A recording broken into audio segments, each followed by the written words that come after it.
எல்லாருக்கும் வணக்கம்ல, எல்லாருக்கும் வணக்கம். என்னாச்சுன்னு பாத்தீங்கன்னா ஒரு சின்ன சோகமான விஷயம். நேற்று மாப்பிள்ளைக்கு ஆக்சிடென்ட் ஆகி போச்சு. பாத்தீங்கன்னா என்ன ஆச்சுன்னு கேளுங்க. முதல்ல வந்து நேற்று ஃபங்க்ஷன் போறோம்னு சொல்லி அவசர அவசரமா வந்து பைக்கு கேட்டேன். சரின்னு பைக் சாவி கொடுத்தேன். ஃபங்க்ஷன் போறேன் வேட்டியில் இருந்தேன். ஏன்னா ஃபங்க்ஷன் போறேன் பேண்ட் போட்டு போக முடியாதா, எதுக்கு வேட்டி கட்டி போனேன்னு கேட்டேன். இல்ல இதான் கொஞ்சம் காத்தோட்டமா இருக்கும் அப்படின்னா. ஏழை வேட்டியை கட்டி போதாரா ஃபங்க்ஷன் போறேன் அப்படின்னு சொல்லி இழுத்தேன். இழுத்தோன்னே இல்ல இல்ல இழுக்காத சட்டி போடல அப்படின்னா. சட்டியை போறாடே அப்படின்னு சொல்லிட்டு அனுப்பிவிட்டேன். சந்தோஷமா தான் சிரிச்சு தான் பேசணும்.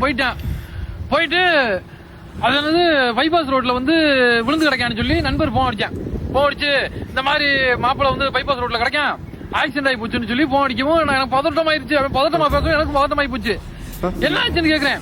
இல்ல ஆளுக்கு சாதாரணம் இல்ல, சின்ன கீரல் கூட இல்ல, தப்பிஸ்டாப்ல ஆனா அப்படின்னு சொல்லி இழுத்தோன்னு என்னடா ஆச்சு ஆனா என்னடா அப்படின்னு கேக்குறேன். என்ன செஞ்சிருக்கு மூதேவி, பைபாஸ் ரோட்ல இந்த வேட்டி இருக்குல்ல, வேட்டி கட்டி போனாப்ல, அந்த வேட்டி எல்லாம் கிழிஞ்சு முண்டை கட்டியா கடந்திருக்கான். சரியான கூட்டமா, பைபாஸ் ரோடே கூட்டமா. இந்த வீடியோ எதுக்குன்னு பாத்தீங்கன்னா அதுக்கு செத்துருக்கலாம். சட்டி போட்டு போயிருக்கணும். இல்ல அந்த முண்டமா கிடக்கிறதுக்கு செத்துருக்கலாம். சட்டி போடுங்க, 80 தடவை சொன்னாலும் கேட்கறது கிடையாது. சட்டியை போடு, இனிமே நீட்டா இரு, ஒண்ணுக்கு 4 சட்டி போடு. எல்லாருக்கும் சொல்லலாம், நான் பொதுவா சட்டி போட உங்களுக்கு சொல்றேன். போடு சட்டியை போடு, எத்தனை தடவை சொல்றது வணக்கம். இங்க பாருங்க, சட்டி போடாம நானும் சட்டி போடல.